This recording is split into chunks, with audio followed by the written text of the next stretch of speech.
स्वयंपाकात स्वादाची जान, डीएम मसाले तुमच्या घराची शान। छत्रपती शासन महिला गृह उद्योग कबनूर इचलकरंजी घेऊन येत आहेत अस्सल परंपरेची मराठमोळी चव म्हणजेच डीएम मसाले। मटन मसाला, चिकन मसाला, धणे पावडर, गरम मसाला, बिर्याणी मसाला, तिखट चवदार मसाले आणि चटणी म्हणजेच डीएम मसाले। तर आजच आपल्या जेवणाची रंगत वाढवण्यासाठी केमिकल विरहित डीएम मसाले, गृहिणींच्या मनातले मसाले आणि चटणी अवश्य वापरा। डीएम मसाले महिला बचत गटाद्वारे करणारे स्वच्छ माफक दरामध्ये म्हणजेच डीएम मसाले। संपर्क दिव्याताई मगदूम, मोबाईल 91 30 80 22 55।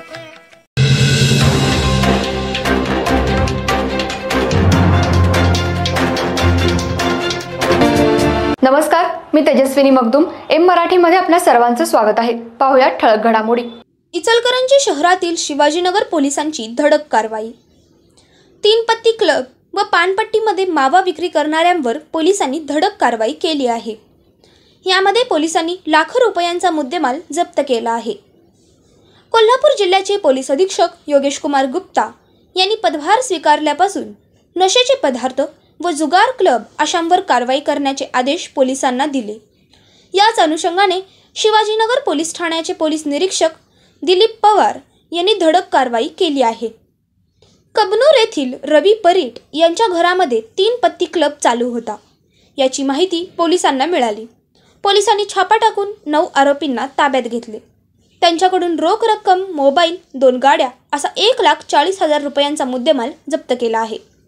यामध्ये गजानन गारवे, सुनील पोमन, बाबासाहेब आवळे, भरत रावळ, दत्तात्रय पाटील, अवधूत सुतार, मनोज देसाई, रमेश सुतार या सर्वांना जुगार खेळताना पोलिसांनी ताब्यात घेतले। तसेच वेगवेगळ्या पानपट्टीमध्ये मावा विक्री व गुटखा विक्री करत असल्याची माहिती पोलिसांना मिळाली होती। पोलिसांनी दस्तगीर जमादार राहणार आबारफाटा, निलेश पाटील राहणार चंदूर, अरबाज मुजावर राहणार नेहरूनगर, जमीर खाजा हुसेन शेख या 4 पानपट्टी चालकांकडून मावा गुटखा पोलिसांनी जप्त केला आहे। यामध्ये सुमारे 4,400चा मावा व गुटखा पोलिसांनी जप्त केला आहे। या धडक कारवाईमुळे शिवाजीनगर पोलिसांचे सर्व स्तरातून कौतुक होऊ लागले आहेत। ही मोहीम अशीच सुरू राहणार असल्याची माहिती पोलीस निरीक्षक दिलीप पवार यांनी पत्रकारांशी बोलताना सांगितले। जे कोण बेकायदेशीर मावा विक्री व क्लब सुरू ठेवतील त्यांच्यावर कडक कारवाई करण्याचा इशारा पोलिसांनी दिला आहे।